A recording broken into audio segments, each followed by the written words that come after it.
Hello, everyone, and welcome back to the Mr. English channel. I'm your host, Emily, and I'm absolutely buzzing to be here with you all today. And hi there, everyone. It's Paul here, equally excited. Today, we're diving into a topic that's not only incredibly effective for learning English, but also super enjoyable: the power of storytelling. That's right, Paul. Forget boring grammar drills for a moment. We're going to explore how the magic of stories can truly unlock your English and make your learning journey so much more engaging. So, Emily, let's get straight to it. Why exactly is storytelling such a game changer when it comes to learning English? That's a fantastic question, Paul. Well, first and foremost, stories make learning memorable. Think about it.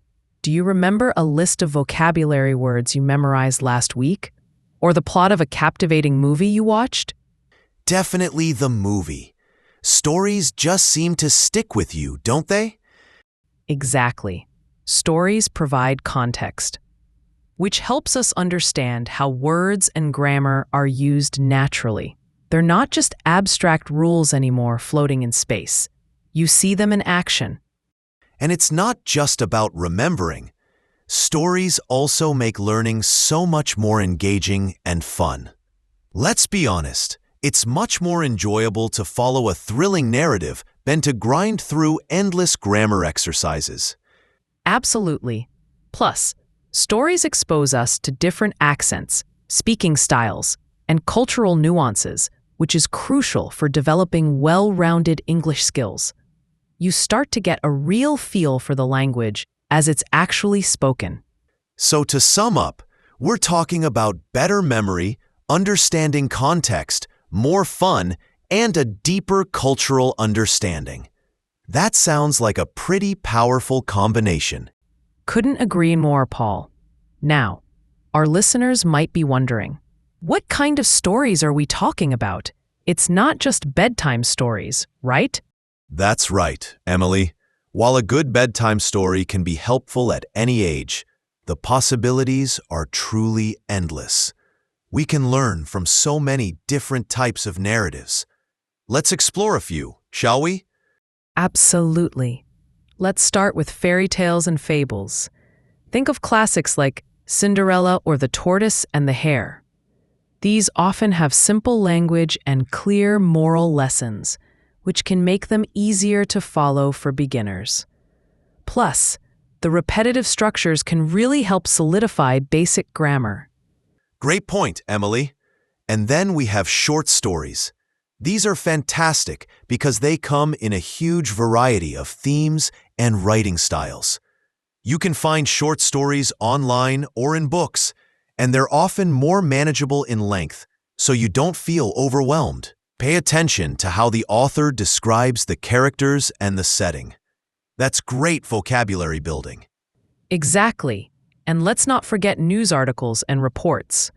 While they might seem a bit more advanced, starting with simpler news stories can be a fantastic way to stay informed and learn vocabulary related to current events. Focus on identifying the main facts and how the story unfolds. And of course, a personal favorite for many, films and series. Watching movies and TV shows in English is a fantastic way to immerse yourself in the language. Start with subtitles in your native language if you need to, then switch to English subtitles, and eventually try watching without them. Pay attention to informal language and those tricky English idioms. Oh, and don't underestimate the power of personal stories. Sharing your own experiences in English, even simple ones, helps you practice speaking and build confidence.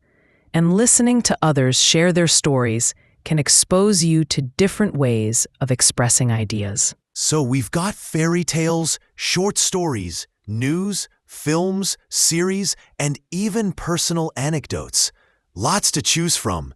Now, Emily, our listeners are probably eager to know how to actually learn with these stories. You're right, Paul. So here are some practical tips on how to make the most of storytelling in your English learning journey. First off, choose stories that genuinely interest you. If you're bored, you're less likely to stay engaged. Definitely. And when you're engaging with a story, try to read and listen actively. If you have a transcript, read along as you listen. This helps you connect the pronunciation with the written word. Another crucial tip is to focus on vocabulary in context. Don't stop every time you encounter a new word. Try to guess its meaning from the surrounding sentences. Then, after you finish, go back and look up the words you weren't sure about. Note down new words and interesting phrases in a vocabulary journal. And this is a great one. Retell the stories in your own words. After you've read or listened to a story, try summarizing it or even just a small part of it to a friend or even to yourself. This helps you internalize the vocabulary and sentence structures. Absolutely. And don't be afraid to discuss the stories with other English learners. Join a book club, an online forum, or simply chat with a language partner about a story you both enjoyed. This is fantastic speaking practice. And finally, remember to be patient and have fun. Learning a language takes time, and storytelling should be an enjoyable part of the process. Don't get discouraged if you don't understand everything right away. Just keep going. Exactly, Paul. Now, to really bring this to life, how about we share some examples, some little snapshots of people who have successfully learned English through storytelling? Love that idea, Emily. Let's paint a picture for our listeners. Imagine Sarah, who found traditional grammar lessons incredibly dry. She decided to start reading simple English novels, just for fun. And you know what? Little by little, her vocabulary expanded naturally. She began to understand complex sentence structures almost intuitively, just by following the flow of the stories. That's fantastic. And think about David, who really wanted to improve his speaking skills. He started watching his favorite TV shows in English and actively tried to mimic the dialogues. Over time, his pronunciation and fluency improved dramatically, and he even picked up on some cool slang that you wouldn't find in a textbook. These stories really highlight how immersive and effective storytelling can be, right? It's not just about passively consuming content. It's about actively engaging with narratives.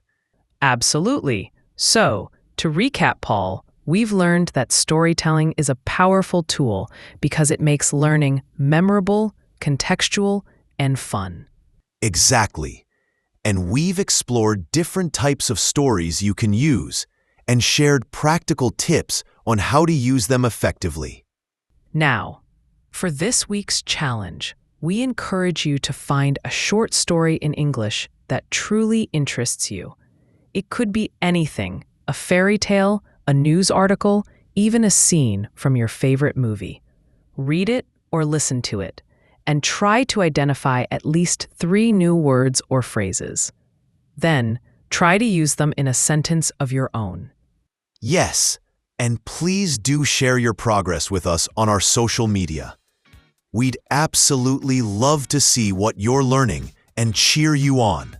Thank you so much for tuning in to the Mr. English channel today. We really hope you found this episode helpful and inspiring. Join us next time when we'll be discussing essential English idioms and how to use them naturally. You won't want to miss it. And don't forget to subscribe to our channel so you don't miss any future episodes packed with tips and tricks to help you master English. And if you enjoyed this podcast, please leave us a review. It really helps us reach more English learners around the world. Happy learning, everyone. We'll see you next time.